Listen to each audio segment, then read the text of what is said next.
December 7th, 1943. 26,000 feet above the Wiener Neustadt aircraft factory in Austria, Staff Sergeant Raymond Foster watches ice crystals form on his oxygen mask as the temperature outside drops to minus 58 degrees Fahrenheit.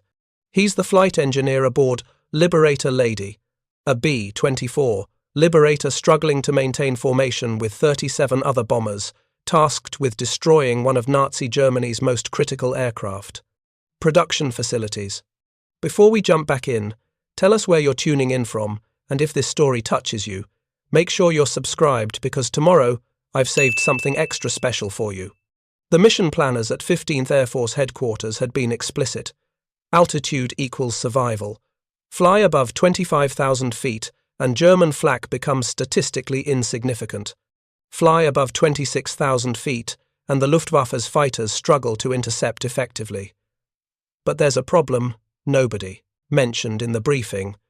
The Pratt & Whitney R1830 twin Wasp engines powering the B-24 weren't designed to operate in minus 60-degree cold at extreme altitude. Foster feels the number 3 engine shudder. The cylinder head temperature gauge drops suddenly. Then the manifold pressure fluctuates. He knows what's coming next because he's seen it twice before on previous high-altitude missions. The engine will lose power gradually as fuel fails to vaporize properly in the frigid intake manifold. Then it will quit entirely, forcing the crew to drop out of formation and descend to warmer air where German fighters wait like wolves culling wounded prey from the herd. Except this time, something is different. Foster's aircraft carries a modification that officially doesn't exist. A simple brass valve installed in the oil system that allows hot engine oil to circulate through the intake manifold, keeping fuel temperatures above the critical threshold where gasoline stops, behaving like gasoline and starts behaving like frozen sludge. The modification was invented by a 34-year-old crew chief from Des Moines who never attended engineering school, never worked in aircraft design, and never received authorization from Pratt & Whitney or the Army Air Forces to modify their engines. His name is Technical Sergeant William Bill McKenzie, and his forbidden valve mod is about to prove that sometimes the difference between mission failure and strategic success comes from a mechanic who refused to accept that the laws of thermodynamics couldn't be bent with $15 worth of brass fittings and some creative plumbing. The strategic bombing campaign against Nazi Germany in 1943 faced a brutal mathematical problem. German industrial capacity was dispersed across dozens of factories, many located deep in the Reich, where fighter escort ranges couldn't reach. Bombing accuracy from medium altitude, 15 to 18,000 feet, was acceptable but exposed aircraft to devastating flak concentrations. German anti-aircraft defenses at these altitudes could achieve kill rates exceeding 10% on heavily defended targets. The solution seemed obvious. Bomb from higher altitude, where flak effectiveness dropped dramatically. Intelligence analysis showed that German 88mm anti-aircraft guns lost accuracy above 23,000 feet and became nearly ineffective above 26,000 feet.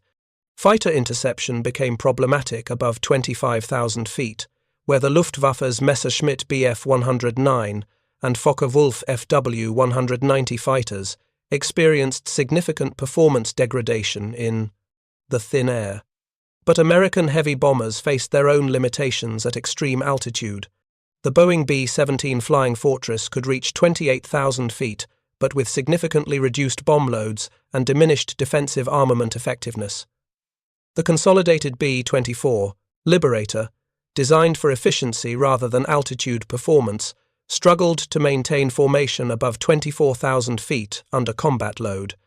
The B-24's 4 Pratt & Whitney R1830 twin Wasp engines each produced 1,200 horsepower at sea level, but lost approximately 30% of that power by 25,000 feet.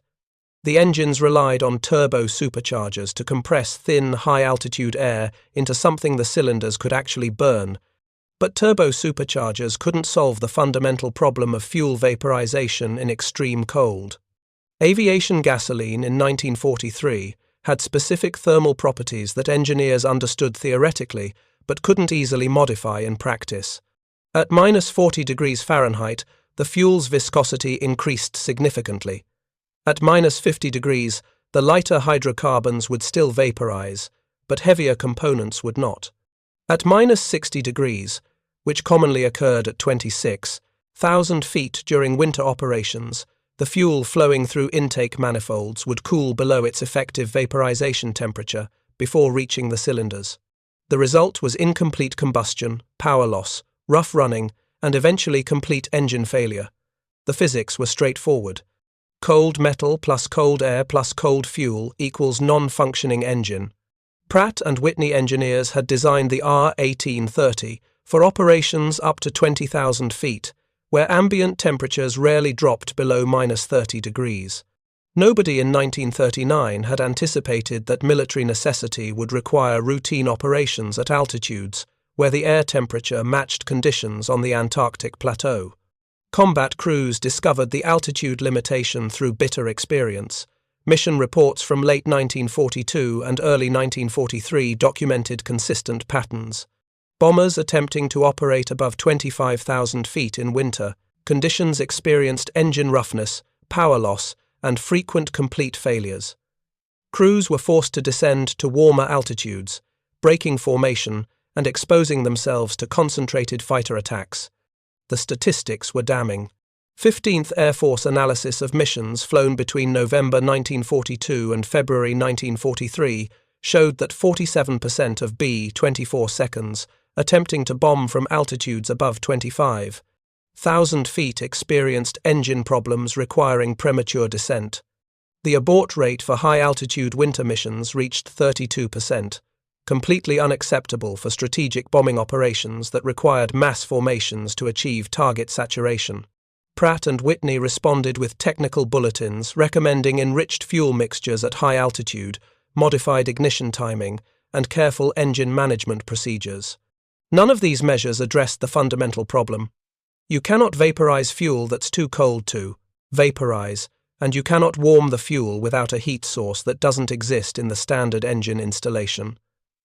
Engineering studies conducted at Wright Field in Ohio explored various solutions. Electrically heated intake manifolds required power generation capacity that didn't exist on operational aircraft. Insulated fuel lines helped marginally, but couldn't maintain temperature across the entire fuel system.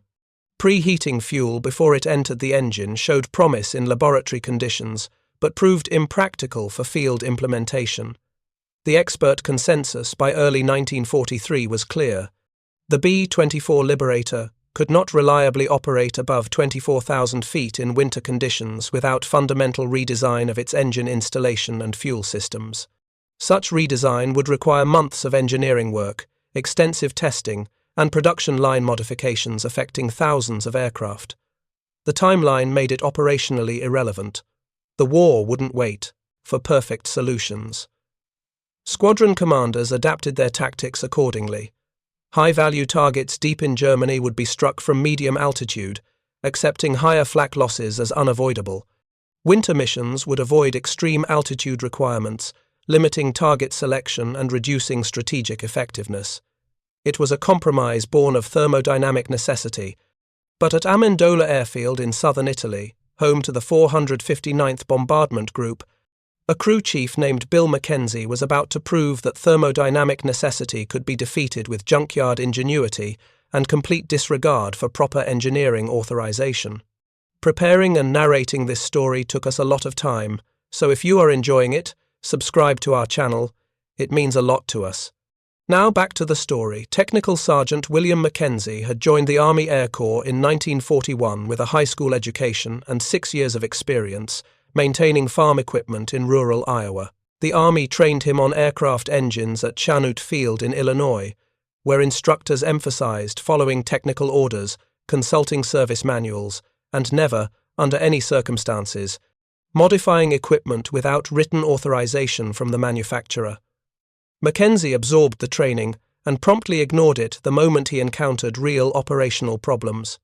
He had grown up keeping 1920s vintage tractors running through Iowa winters where temperatures dropped to -20 degrees Fahrenheit and equipment failure meant crops didn't get planted.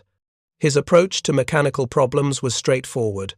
Understand what's not working, figure out why, then fix it with whatever materials are available.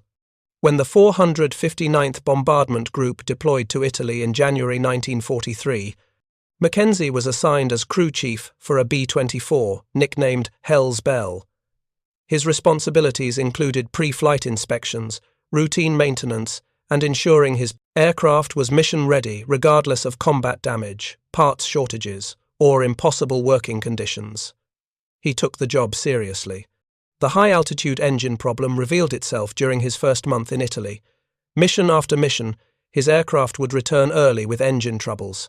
Pilots reported the same symptoms: rough running above 24,000 feet, power loss, cylinder head temperature drops, and eventually complete engine shutdown forcing emergency descent. McKenzie would inspect the engines after each aborted mission and find nothing mechanically wrong. The spark plugs fired correctly. The fuel pumps functioned. The turbo superchargers operated within specifications. Yet the engines refused to run properly in extreme cold. He started paying attention to temperatures, not just ambient air temperature but specific component temperatures at altitude. He borrowed a pyrometer from the base engineering section and began taking measurements during ground runs at various power settings. What he discovered was both obvious and overlooked. The intake manifolds, which delivered fuel-air mixture to the cylinders, were mounted externally on the engine, where they were continuously exposed to -60-degree air flowing past at 200 miles per hour. The aluminum castings had excellent thermal conductivity, which meant they rapidly assumed the temperature of the surrounding air. Fuel entered these freezing manifolds as a fine spray from the carburetor. In normal operations at lower altitude, the fuel would vaporize from residual heat in the manifold and heat of compression in the cylinders. But at extreme altitude, with manifold temperatures approaching -50 degrees, the fuel spray would hit metal so cold that vaporization became incomplete. Liquid droplets would enter the cylinders, failing to burn efficiently and causing the exact symptoms pilots were reporting. The solution seemed straightforward: warm the intake manifolds. But with what heat source? The engine produced abundant waste heat, but it was all concentrated in the cylinder heads and exhaust system, neither of which had convenient connection points to the intake manifolds. Electric heating would require kilowatts of power that the aircraft's electrical system couldn't provide. Routing hot exhaust gases near the intake manifolds risked creating explosive conditions if fuel vapors leaked. McKenzie spent 3 weeks thinking about the problem while performing routine maintenance duties. The answer came during an oil change when he noticed how hot the engine oil became during operation. The R1830 used a dry sump lubrication system with a separate oil tank and circulation pump. Oil temperatures during cruise flight typically reached 180 degrees Fahrenheit, more than hot enough to prevent fuel from freezing if that heat could be transferred to the intake manifolds. The engineering challenge was simple: plumbing, creating a system that would route hot oil from the engine's normal circulation path through passages in or near the intake manifolds, then return it to the oil tank without reducing lubrication effectiveness. McKenzie sketched designs in a maintenance log notebook, refining the concept until he had something that might actually work. His proposed system used 3 components. First, a brass T-fitting installed in the oil return line between the engine and the oil tank. Second, copper tubing running from this T-fitting through a fabricated jacket around the intake manifold. Third, a simple ball valve to control oil flow through the warming circuit. When the valve was open, hot oil would circulate through the jacket, warming the manifold before returning to the tank. When closed, the system became inactive, and normal oil circulation continued undisturbed. The design had elegant simplicity. It required no electrical power, no complex controls, and no modifications to the engine's internal components. Everything could be fabricated from standard aircraft hardware and installed during routine maintenance. Most importantly, if the system failed, it would fail safely. The worst-case scenario was an oil leak, which would be immediately obvious and easily repaired. McKenzie presented his idea to Lieutenant Colonel Howard Brantley, the group's maintenance officer, in early March 1943. Brantley listened to the pitch, examined the sketches, then asked the question that McKenzie had been dreading: Sergeant, do you have engineering authorization from Pratt & Whitney for this modification? No, sir, I don't. Do you have approval from Wright Field Technical Services? No, sir. Have you consulted with anyone who actually has an engineering degree? No, sir. Just figured it out myself. Brantley studied the drawings for a long moment. By regulation, he should have rejected the proposal immediately. Unauthorized modifications to aircraft engines violated multiple Army, Air Forces, technical orders and potentially voided manufacturer warranties, assuming such things mattered in a combat zone. If McKenzie's system failed catastrophically, caused an engine fire, or contributed to an accident, Brantley would be held personally responsible for approving an illegal modification. But Brantley had also read the mission reports. He knew that 1/3 of his bombers were aborting high-altitude missions due to engine problems that Pratt & Whitney couldn't solve. He understood that strategic bombing effectiveness was being compromised by thermodynamic limitations that conventional engineering wasn't addressing, and he recognized that sometimes unconventional problems required unconventional solutions. "Build a prototype," Brantley said finally. "Install it on one aircraft. Test it thoroughly on the ground. If it doesn't cause any problems, we'll try one test flight. If that works, we'll talk about wider implementation. But Sergeant McKenzie, if this modification causes any damage to my aircraft, you will personally explain to me why I shouldn't court-martial you for unauthorized equipment modification. Am I clear?" "Crystal clear, sir." McKenzie spent the next week fabricating components in the maintenance shop. The brass T-fittings came from hydraulic system spare parts. The copper tubing was scavenged from a damaged oil cooler. The jacket around the intake manifold was formed from sheet aluminum, normally used for skin repairs. The ball valve cost him 2 cartons of cigarettes in trade with a Navy maintenance crew working on PBY Catalinas at a nearby base. The installation took 12 hours of careful work. McKenzie drained the oil system, installed the T-fitting in the return line, routed the copper tubing through the fabricated jacket, and secured everything with safety wire per standard maintenance procedures. The control valve was mounted on the engine firewall, where the flight engineer could easily operate it from his station. Ground testing began cautiously. McKenzie ran the engine at various power settings with the valve both open and closed, monitoring oil pressure, temperature, and system behavior. The modification functioned exactly as designed.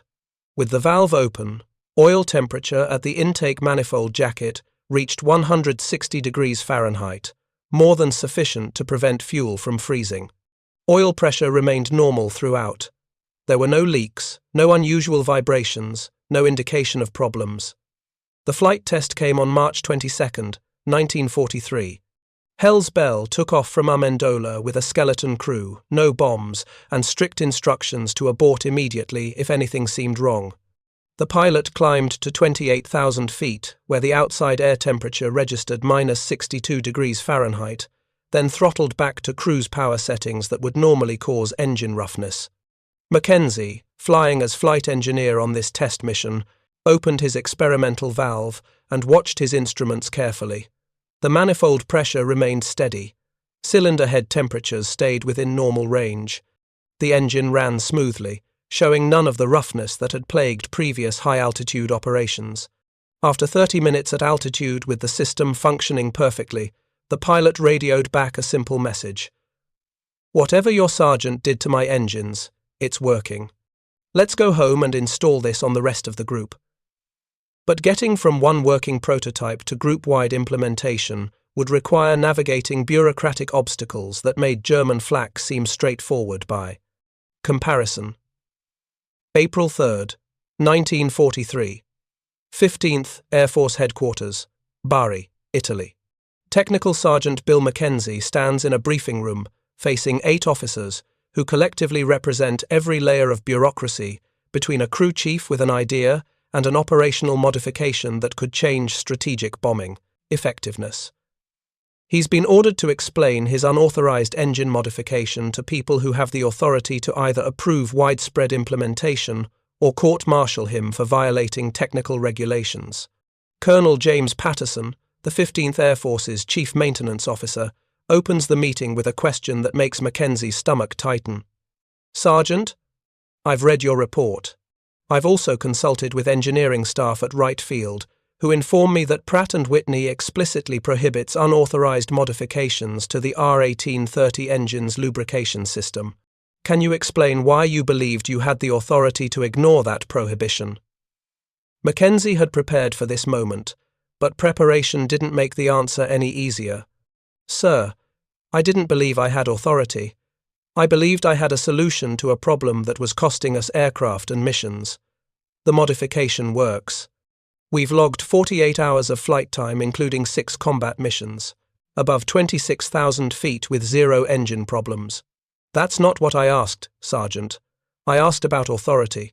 No, sir, I didn't have authority. I just had engines that wouldn't run at altitude and crews that couldn't complete their missions.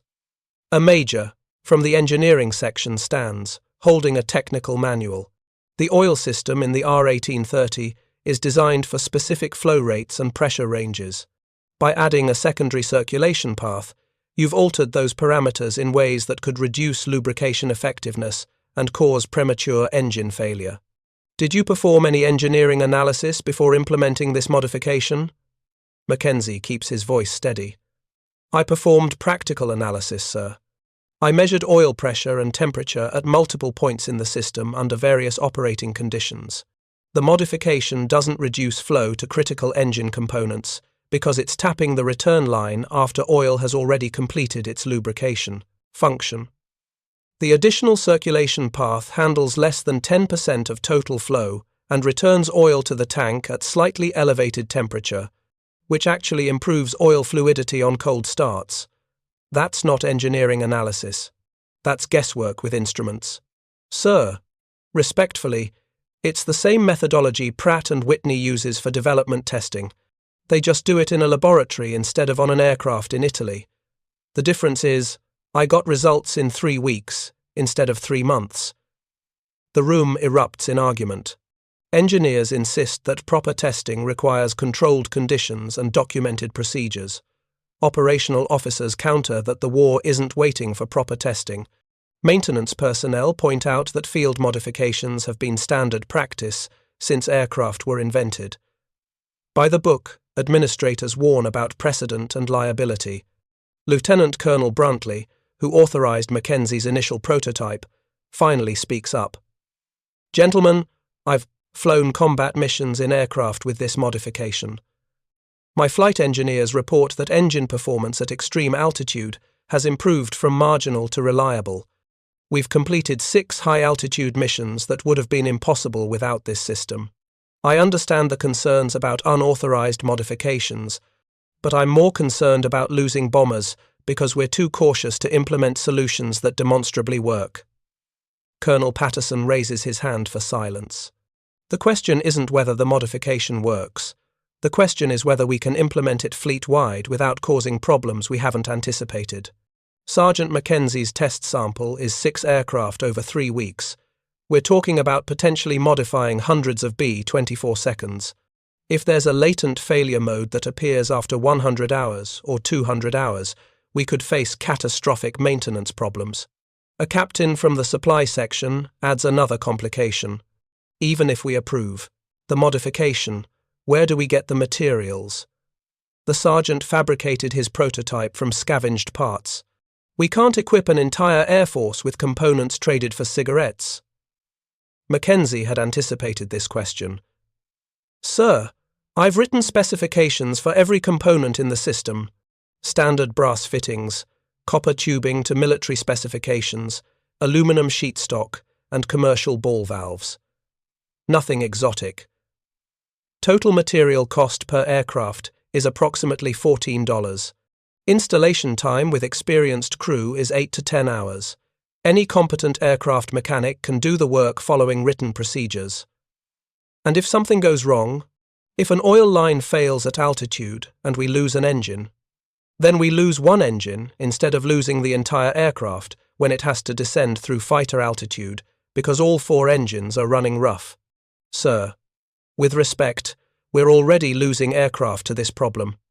The modification gives us a chance to operate at altitudes where survivability increases dramatically. The debate continues for another hour. Engineering purists argue for formal testing and certification. Operational realists argue for immediate implementation. Compromise positions emerge, calling for limited deployment followed by evaluation periods. Everyone has concerns, objections, or conditions. Finally, Brigadier General Nathan Twining, commanding the 15th Air Force, walks into the briefing room. The discussion stops instantly. Twining had been listening from an adjacent office, following the debate through an open door. He carries a folder containing mission reports from the previous 3 months. "Gentlemen," Twining begins quietly, "I've been reading abort statistics.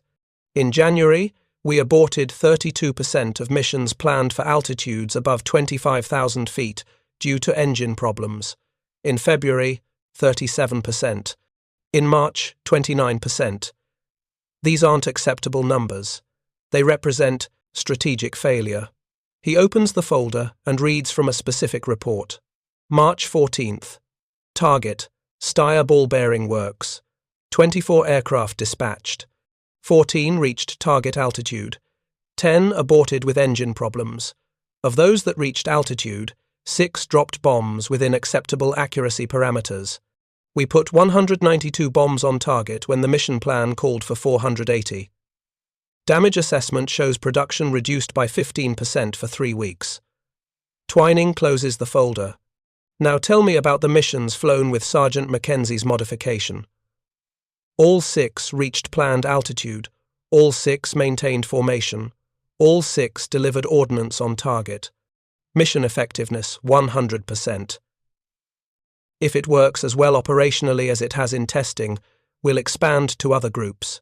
If it fails, we'll remove it, and I'll personally answer to General Arnold for authorizing an unauthorized modification. He turns to McKenzie. "Sergeant, you're temporarily assigned to my headquarters staff. Your job is to train maintenance crews on installation procedures and write a technical manual that any competent mechanic can follow. You have 2 weeks to modify every B-24 inches, the 459th. After that, we'll evaluate combat results and decide on wider implementation." "Yes, sir. I'll need help with the technical writing. My spelling isn't great." For the first time in the meeting, people laugh. The tension breaks. Twining smiles slightly. "We'll find you a clerk who can spell. You focus on making sure the modification works." Dismissed. McKenzie leaves the briefing room with authorization, resources, and a 2-week deadline that feels simultaneously generous and impossible. He has to train crews, fabricate hundreds of components, supervise installations, and document everything well enough that other groups can replicate the work. If he succeeds, he'll change strategic bombing doctrine. If he fails, he'll probably spend the rest of the war painting airplanes at some depot in Kansas. By April 5th, McKenzie had assembled a team of 12 experienced aircraft mechanics and established a production line in the 459th's maintenance hangar. The work proceeded systematically. Morning shifts fabricated components, working from McKenzie's specifications and hand-drawn templates. Afternoon shifts performed installations, following procedures that McKenzie refined with each aircraft. Night shifts conducted ground testing, running engines through power cycles while monitoring for any signs of problems. The modifications weren't identical across all aircraft. McKenzie quickly discovered that B-24 seconds built at different factories had subtle variations in engine installations that required adaptive solutions. Liberators manufactured at Consolidated San Diego plant had slightly different oil line routing than those built at Ford's Willow Run facility. Aircraft modified in the field after delivery sometimes had non-standard configurations that required creative problem-solving. Each variation required documentation. McKenzie worked with a clerk named Corporal Eddie Barnes, who translated the sergeant's verbal explanations into formal technical language.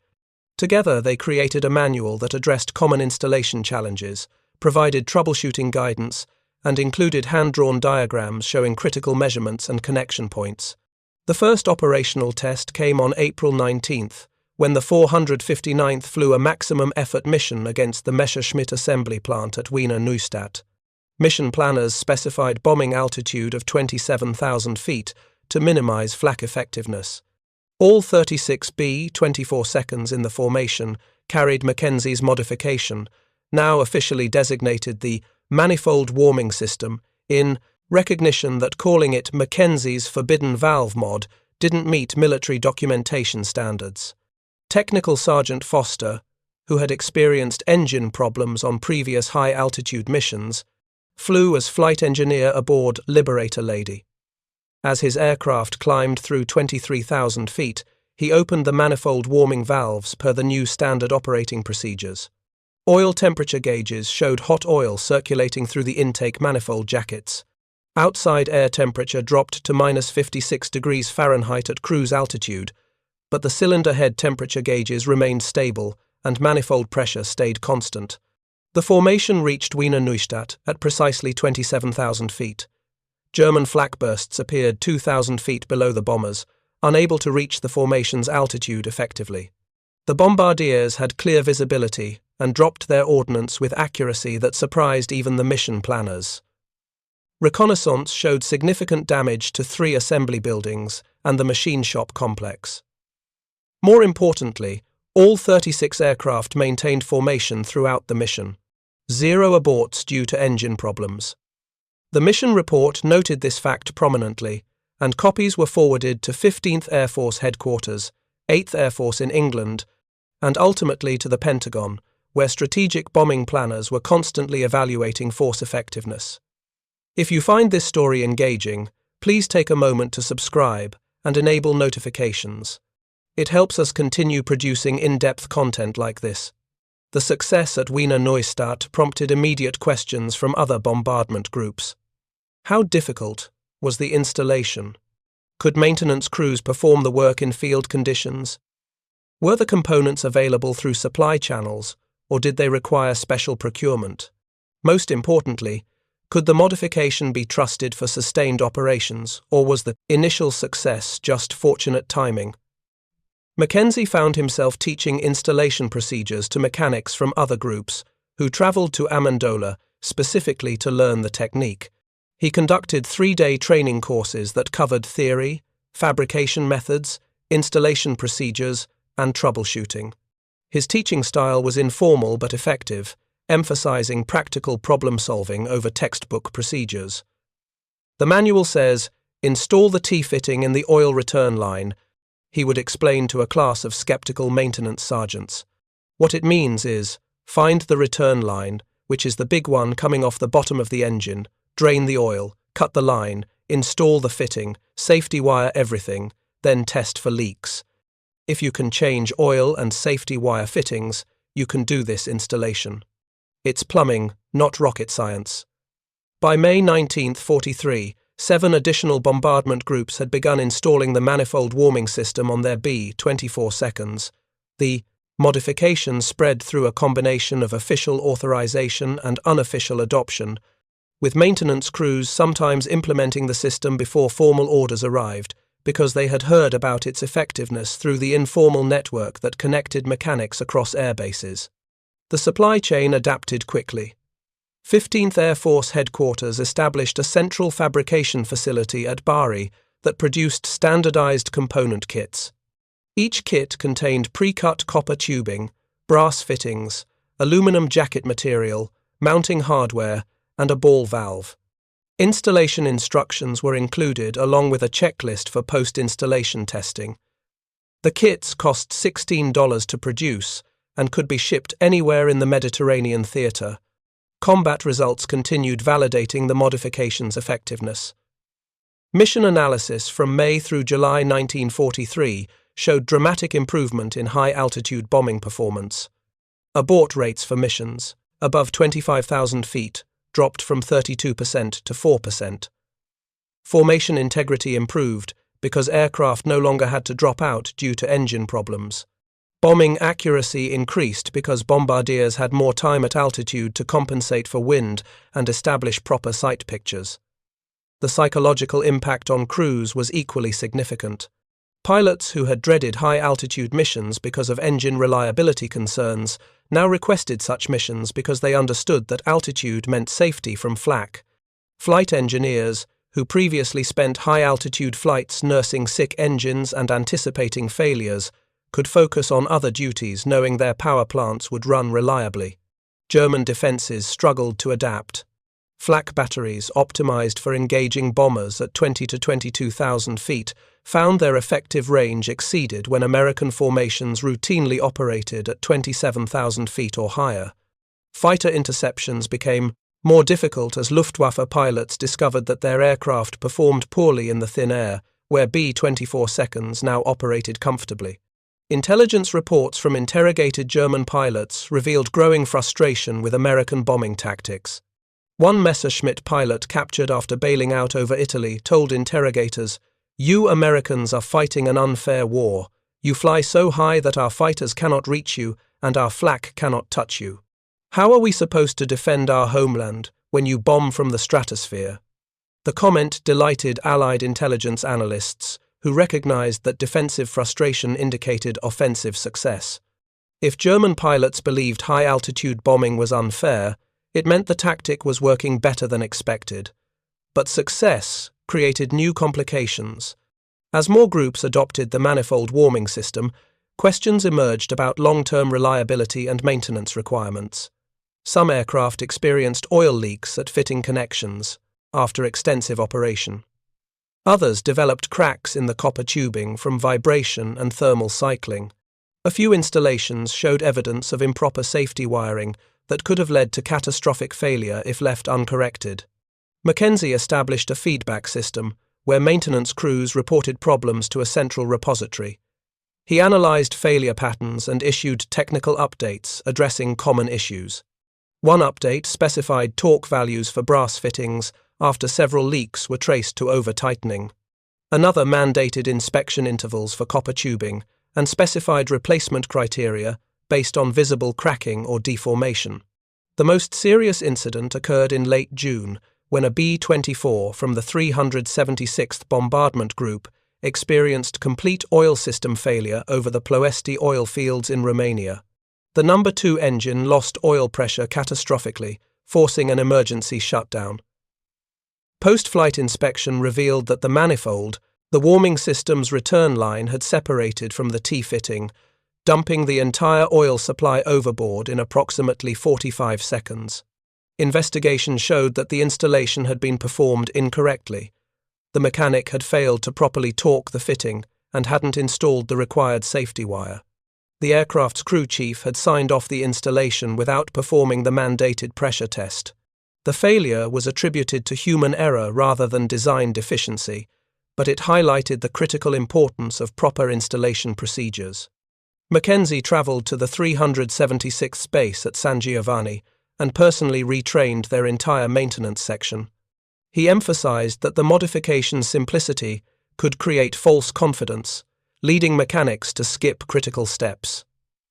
"This system is idiot-proof," he told the assembled maintainers, "but only if you don't act like idiots.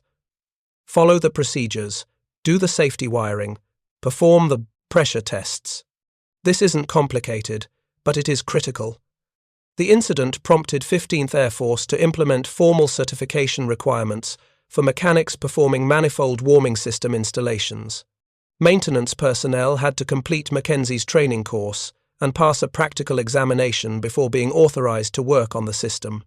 Quality control inspections became mandatory, with crew chiefs personally verifying each installation before aircraft returned to flight status.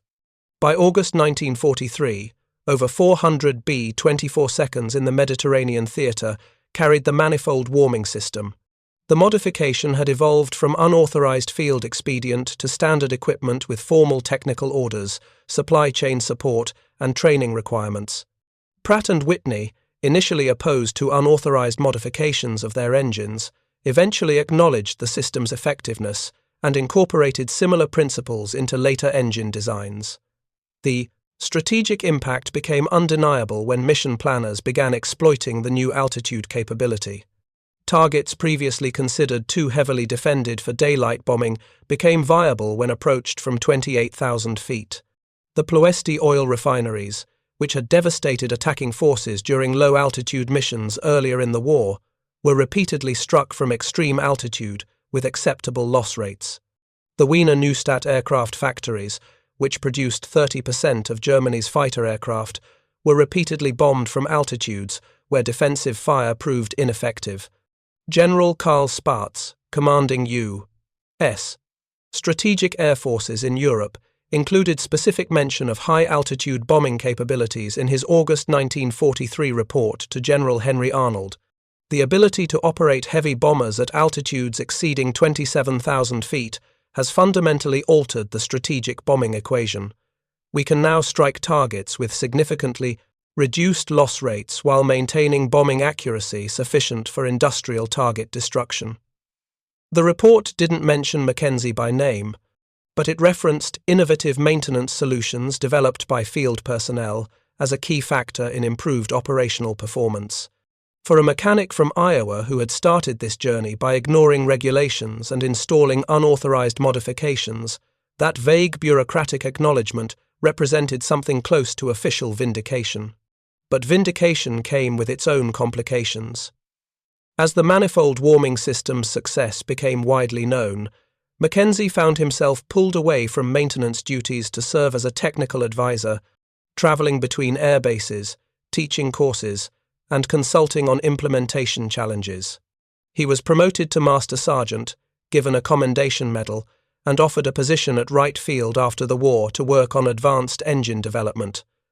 What nobody offered was time to return to his original job as crew chief for Hell's Bell, working directly with the crew that had trusted him enough to fly the first test mission with an unauthorized modification that could have killed them all. The war's bureaucracy had transformed him from a mechanic who fixed problems into an administrator who wrote reports about fixes that other people implemented. In September 1943, McKenzie requested transfer back to the 459th Bombardment Group and reassignment to flight line maintenance duties. His commanding officer denied the request, explaining that the sergeant's expertise was needed for continued system refinement and broader implementation across other aircraft types. McKenzie accepted the decision with the resignation of someone who understood that sometimes success means losing the work you actually wanted to do. The manifold warming system continued performing flawlessly through the remainder of 1943 and into 1944. Failure rates remained low. Maintenance requirements proved manageable. Combat effectiveness at extreme altitude gave Allied strategic bombing forces a decisive advantage during critical phases of the air campaign against Germany. And somewhere over Austria, at 28,000 feet in -60-degree cold, flight engineers routinely opened small brass valves that allowed hot oil to keep fuel warm enough to vaporize properly. Most of them had no idea who invented the system or why it worked. They just knew that when they opened those valves, their engines ran smoothly at altitudes where engines weren't supposed to run at all. That was exactly how Bill McKenzie had intended it to work, back when he was just a crew chief with a problem and no authorization to solve it. March 15, 1944, Wright Field, Ohio. Master Sergeant Bill McKenzie stands in a climate-controlled test chamber, watching engineers from Pratt & Whitney conduct formal evaluation of a system he invented in a drafty maintenance hangar in Italy 11 months earlier. The chamber can simulate conditions at 40,000 feet, with temperatures down to -80 degrees Fahrenheit. The instrumentation measures parameters McKenzie couldn't have imagined when he was fabricating his first prototype from scavenged parts and cigarette trade valves. The lead engineer, a man with a doctorate from MIT and 20 years of experience in thermodynamics, explains the test protocol with the kind of precision that makes McKenzie simultaneously impressed and impatient. They're measuring oil flow rates, pressure differentials, thermal transfer coefficients, and dozens of other parameters that McKenzie had simply called "does it work or not" during his field testing. After 6 hours of testing, the engineer delivers his conclusion. Sergeant McKenzie, I have to admit that your modification is thermodynamically sound. The oil circulation provides approximately 9,000 BTUs per hour of thermal energy to the intake manifold, sufficient to maintain fuel temperature above critical vaporization thresholds, even in extreme cold. The system operates within safe pressure and flow parameters for the engine's lubrication requirements. Honestly, we should have thought of this ourselves 2 years ago. McKenzie allows himself a slight smile. Sir, with respect, you probably would have if you'd been freezing in Italy watching engines quit at altitude. Sometimes the best engineering comes from people who don't know enough to think something's impossible. The engineer laughs. That may be the most honest assessment of innovation I've heard in my career. We're recommending your system be incorporated into production specifications for all new R1830 installations. Pratt & Whitney is also developing a refined version for the R2800 engines used in B-29 superfortresses. Your basic principle applies to any air-cooled radial operating at extreme altitude. What the engineer doesn't mention, because he probably doesn't know, is that McKenzie's unauthorized field modification has influenced far more than just engine installations. It has changed how the Army Air Forces approach problem-solving, creating precedent for field-expedient solutions that bypass formal engineering channels when operational necessity demands immediate results. By spring 1944, the manifold warming system had been installed on over 1,200 B-24 Liberators, operating in both the Mediterranean and European theatres. The 8th Air Force, initially skeptical of a modification developed outside proper channels, had adopted the system in January 1944 after their own high-altitude missions encountered identical engine problems that Pratt & Whitney's official solutions couldn't solve. Combat statistics told a compelling story. Mission analysis comparing high-altitude operations before and after manifold warming system. Deployment showed dramatic improvements across multiple metrics. Abort rates due to engine problems dropped by 87%. Formation integrity improved because aircraft no longer had to leave formation due to power plant failures. Bombing accuracy increased by approximately 32%, as bombardiers had stable platforms at optimal altitude for extended periods. The strategic impact extended beyond individual missions. Allied bombing planners could now design operations around consistent high-altitude performance, rather than gambling on whether engines would function properly above 25,000 feet. This reliability enabled sustained campaigns against heavily defended targets that would have been prohibitively costly at lower altitudes. The Ploiești oil refineries in Romania provided the most dramatic example. Early 1943 attacks at low altitude had resulted in catastrophic losses, with some missions experiencing 54% casualty rates. But 1944 raids conducted from 27 to 29,000 feet using aircraft equipped with manifold warming systems achieved mission objectives while sustaining loss rates below 8%. The difference wasn't just better tactics or improved defenses, it was operational altitude that German flak and fighters couldn't effectively reach. Intelligence assessments from captured German documents revealed the enemy's frustration with Allied high-altitude bombing capabilities. A Luftwaffe tactical analysis from July 1944, recovered after the liberation of France, specifically noted that American heavy bombers were routinely operating at altitudes where German fighters experienced severe performance degradation. The report recommended development of specialized high-altitude interceptors, but by mid-1944, Germany lacked the industrial capacity and time to field such aircraft in meaningful numbers. General Ira Eaker, commanding the Mediterranean Allied Air Forces, included specific acknowledgement of the manifold warming system in his October 1944 assessment of strategic bombing effectiveness. Innovative modifications to engine installations have enabled our heavy bombers to operate consistently at altitudes exceeding 27,000 feet, providing significant tactical advantages against defended targets. This capability has directly contributed to mission success rates that exceed pre-war planning assumptions. The report still didn't mention McKenzie by name, but it did recommend that field personnel who develop operationally significant modifications should receive appropriate recognition and career advancement opportunities. Within weeks, McKenzie received orders promoting him to warrant officer and assigning him to a newly created position at Army Air Forces headquarters focused on evaluating field-expedient solutions for potential fleet-wide implementation. The promotion meant leaving right field and moving to Washington, trading hands-on technical work for administrative coordination. McKenzie accepted with mixed feelings. He understood that his experience could help other maintenance personnel get their innovations recognized and implemented, but he missed the direct connection between identifying a problem and fixing it himself.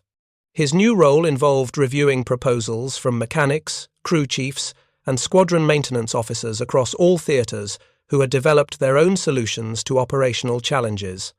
Some were brilliant in their simplicity, others were dangerously misguided.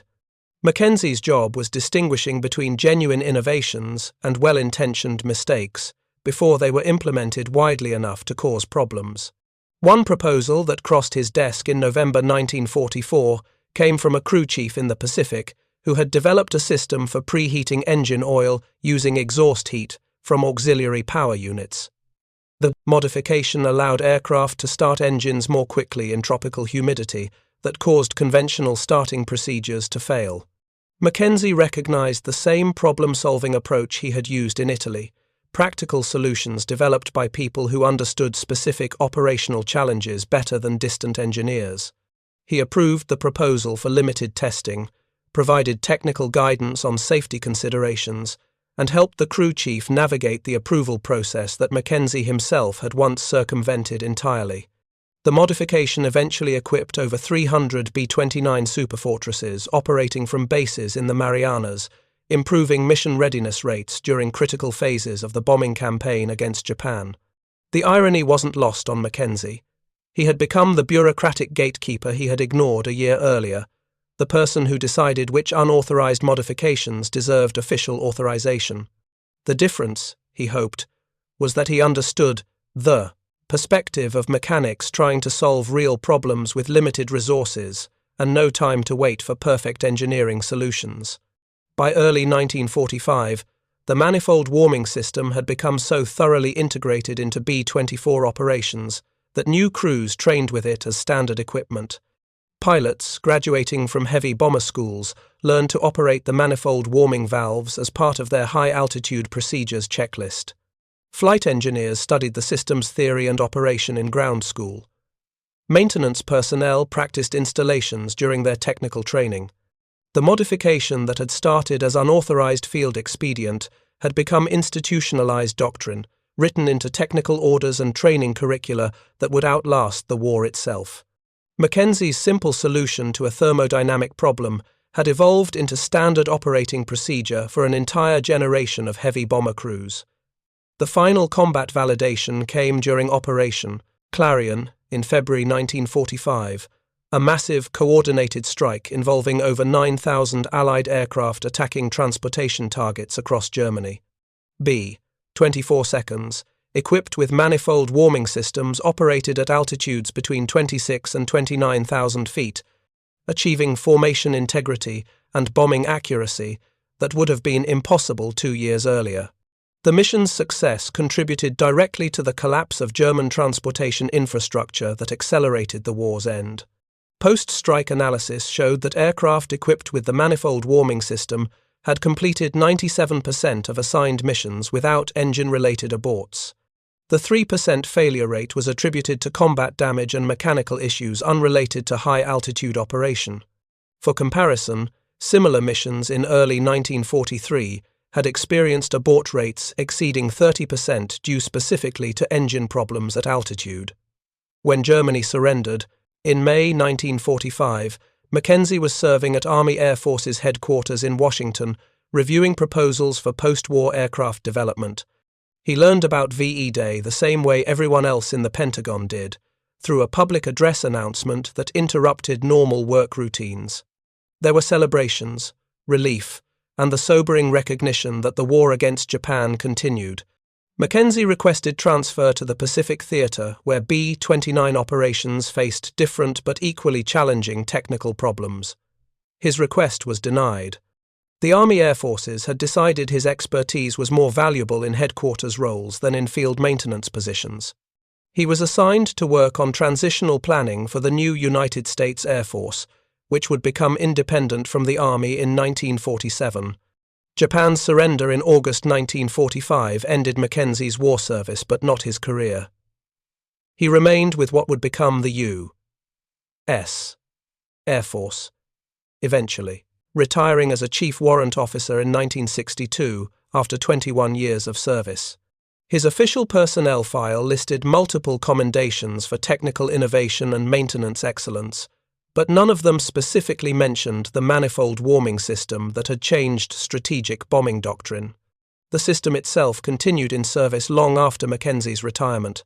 Modified versions equipped aircraft through the Korean War and into the early jet age, when turbine engines replaced radials and made intake manifold warming unnecessary. The last operational aircraft carrying a direct descendant of McKenzie's original modification was retired from Air National Guard service in 1967, 24 years after that first unauthorized installation in Italy. Pratt & Whitney eventually incorporated manifold warming principles into their standard engineering practices for large radial engines. Post-war engine designs included integral heating systems that used engine oil to maintain optimal fuel temperatures at altitude. The company never publicly acknowledged that this feature originated from an unauthorized field modification by a sergeant who ignored their technical bulletins, but internal engineering documents referenced field-developed solutions to high-altitude operation challenges as inspiration for the design. The broader legacy extended beyond specific hardware. McKenzie's success in developing and implementing an unauthorized modification established precedent for how military organizations could harness innovation from field personnel. The Army Air Forces, and later the U.S. Air Force, created formal programs encouraging maintenance crews to propose technical improvements with streamlined approval processes that balanced safety requirements against operational urgency. One such program, established in 1947 and named the Productivity Excellence Award, specifically cited McKenzie's manifold warming system as an example of the kind of field innovation the service wanted to encourage. The program's founding document stated, "Technical expertise doesn't reside exclusively in engineering laboratories. Personnel who work directly with equipment in operational conditions often identify solutions that formal research and development processes overlook." Academic studies of military innovation eventually discovered McKenzie's story. A 1978 dissertation at MIT examining technological development during World War II devoted an entire chapter to the manifold warming system as a case study in user-driven innovation. The author interviewed McKenzie, by then retired and living in Arizona, and asked him what he considered the most important factor in his modification's success. McKenzie's answer was characteristically straightforward. "I didn't think about success or failure. I thought about engines that wouldn't run and crews that couldn't complete their missions. The modification worked because it solved a real problem that needed solving. Everything else, the approvals and the recognition and the policy changes, that all happened because people saw that it worked. If I'd asked permission first, they would have told me it was impossible. So I just built it and proved it wasn't." The interviewer pressed further. "Do you think you were insubordinate? You violated explicit regulations about unauthorized modifications." "Probably. But here's the thing about regulations. They exist to prevent problems, which is important.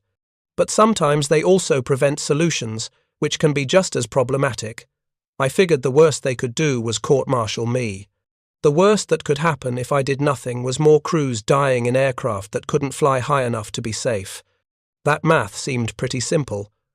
Combat veterans who flew missions at extreme altitude using McKenzie's modification offered their own perspectives.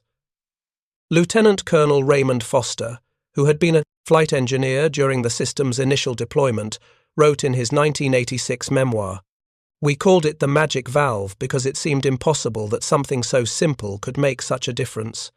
You'd open that valve at altitude and suddenly engines that were running rough would smooth out. Cylinder head temperatures would stabilize. You could feel the aircraft settle into proper cruise performance. I flew 37 missions above 26,000 feet, and that valve worked perfectly every single time. Whoever invented that system saved my life at least a dozen times when we would have had to descend through fighter altitude with sick engines. The strategic bombing campaign's official histories eventually acknowledged the manifold warming system's contribution, though often in footnotes or technical appendices rather than main narratives. The Army Air Force's official history, published in 1953, included this assessment. Modifications to B-24 engine installations, enabling reliable high-altitude operations, were among the significant technical improvements that enhanced strategic bombing effectiveness during 1943 and 1944. These modifications, developed largely through field-expedient solutions, demonstrated the value of operational experience in identifying and solving complex technical challenges. German post-war analyses provided perspective from the receiving end of high-altitude bombing campaigns. Albert Speer, Hitler's Minister of Armaments and War Production, wrote in his memoirs that Allied bombing became significantly more effective in late 1943 and 1944, partly because American bombers began operating at altitudes where our defenses proved inadequate. Our flak could not reach them consistently, and our fighters struggled to intercept effectively at such heights. This forced us to disperse production facilities and implement costly defensive measures that diverted resources from offensive operations.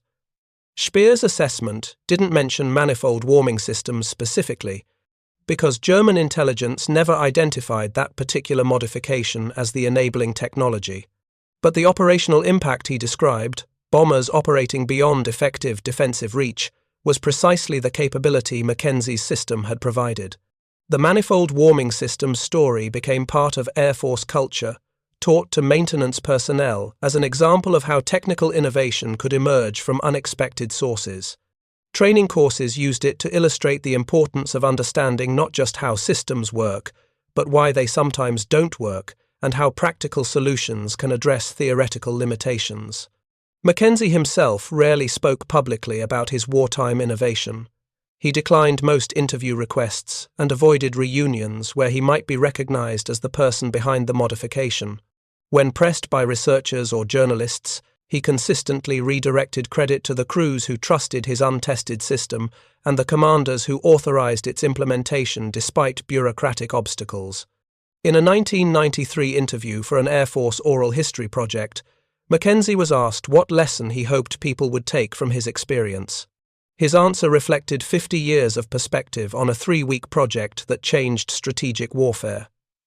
The lesson isn't that regulations should be ignored or that unauthorized work is acceptable. The lesson is that problems exist that textbooks don't solve, and that sometimes the people closest to those problems see solutions that experts miss. My modification worked because I was watching engines fail every day and thinking about why they failed and what might fix them. The engineers at Pratt & Whitney were brilliant people, but they weren't in Italy watching their solutions not work. The system is important. You need engineers and regulations and approval processes, but the system also needs to listen when somebody on the flight line says, "I think I can fix this." That's the lesson. Bill McKenzie died in March 2003 at age 94. His obituary in the Arizona Republic mentioned his Air Force service and his work on aircraft engine modifications during World War II, but provided no details about the specific modification that had enabled strategic bombing at altitudes German defenses couldn't reach. Most readers who saw the obituary had no idea they were reading about the man who had solved one of the war's critical technical challenges, with brass fittings, copper tubing, and absolute disregard for proper authorization channels. At Davis-Monthan Air Force Base in Tucson, approximately 60 miles from where McKenzie lived in retirement, a single B-24 Liberator remains on display as a memorial to the thousands of aircraft that flew strategic bombing missions during World War II. The display placard describes the aircraft's specifications, combat record, and technical characteristics. It mentions nothing about manifold warming systems or the unauthorized modifications that made high-altitude operations possible. But veterans who visit that display sometimes notice a small brass valve in the engine installation, connected to copper tubing that routes hot oil through a jacket around the intake manifold. Those who recognize it smile with the kind of knowing recognition that comes from shared experience. They remember opening that valve at altitude and feeling their engines steady. They remember bombing runs at 28,000 feet where German flak exploded harmlessly below. They remember coming home because someone in Italy had figured out how to keep fuel warm in -60-degree cold. The strategic bombing campaign against Germany involved millions of personnel, thousands of aircraft, and countless technical innovations, from radar to proximity fuses to long-range drop tanks. Most of those innovations came from formal research and development programs with substantial funding and expert oversight. McKenzie's manifold warming system came from a mechanic with $14 worth of materials and 3 weeks to solve a problem nobody else had fixed. The official histories credit strategic bombing effectiveness to many factors: improved bomb sights, better navigation techniques, long-range fighter escorts, intelligence advantages from code breaking. All of those factors mattered. But they mattered more because bombers could operate at altitudes where defensive fires proved ineffective. And bombers could operate at those altitudes because engines ran smoothly in extreme cold, kept warm by a system that was never supposed to exist.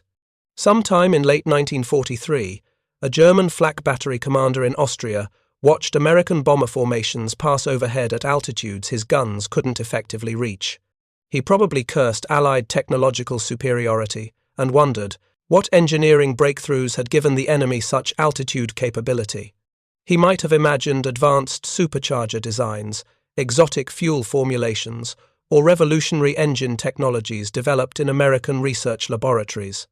He almost certainly never imagined that the bombers staying beyond his reach did so because a sergeant from Iowa had spent a week in a maintenance hangar fabricating brass fittings and copper tubing, ignoring regulations that said he wasn't authorized to modify engines, and proving that sometimes the most profound technological advantages come from the simplest solutions executed brilliantly. That's the enduring lesson of the manifold warming system.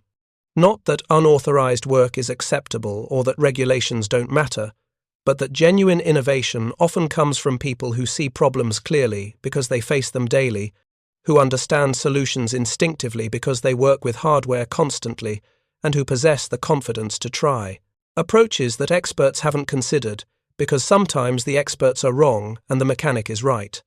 Bill McKenzie proved that credentials matter less than competence, that formal authorization matters less than effective solutions, and that sometimes changing the course of strategic warfare requires nothing more than brass fittings, hot oil, and the willingness to build something everyone said was impossible. The manifold warming system flew on B-24 Liberators for 4 years of combat operations, enabling thousands of high-altitude missions that would have been impossible without it. It saved countless lives by allowing bombers to operate beyond effective defensive reach. It contributed directly to Allied victory in the strategic bombing campaign. And it began with an unauthorized modification that violated regulations, bypassed approval channels, and succeeded because a mechanic from Iowa refused to accept that engines couldn't run in extreme cold when crews needed them to. Up next, you've got 2 more standout stories right on your screen. If this one hits the mark, you won't want to pass these up. Just click and check them out. And don't forget to like, subscribe, and turn on the notification bell so you don't miss any upload from us.